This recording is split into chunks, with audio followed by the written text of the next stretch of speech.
ये बवाल हो गे रे टूरी के जवानी बवाल हो गे, ये बवाल हो गे रे टूरी के जवानी बवाल हो गे।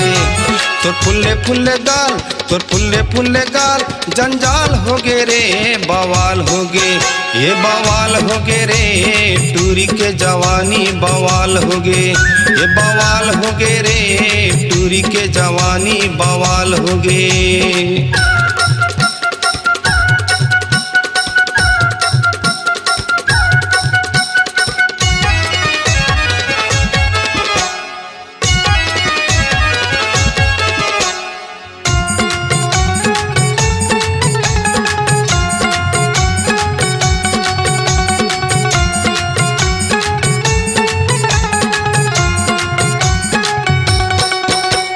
तहुल हो गे 16 ता महुल हो गे 16, तया व सोपम के गोला मयावा वो 16।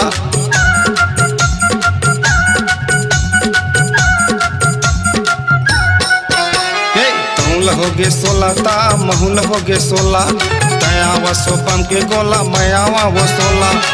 जब दोनों टकराही गोरी, जब दोनों टकराही गोरी धमाल हो गे ओ बवाल हो गे।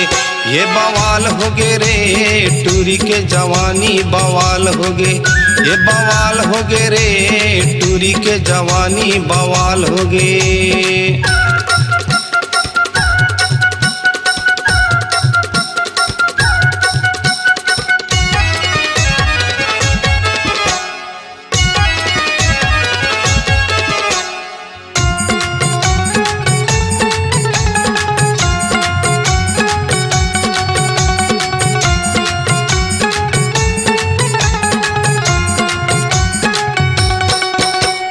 तोरो जवानी छाए ता मोरो जवानी छाए, तोरो मन बौराए ता मोरो मन बौराए।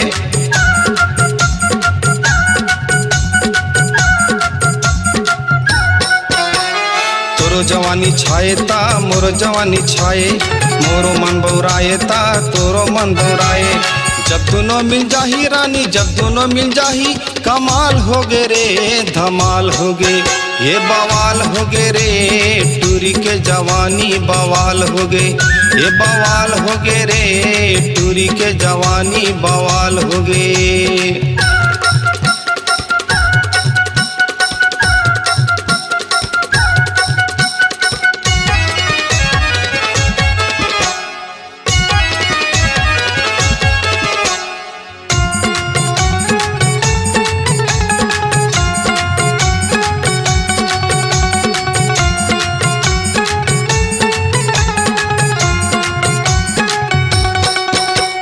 तहुल आथे सपना ता महुल आथे सपना, तोरो दिल धड़कथे ता मोरो दिल धड़कथे।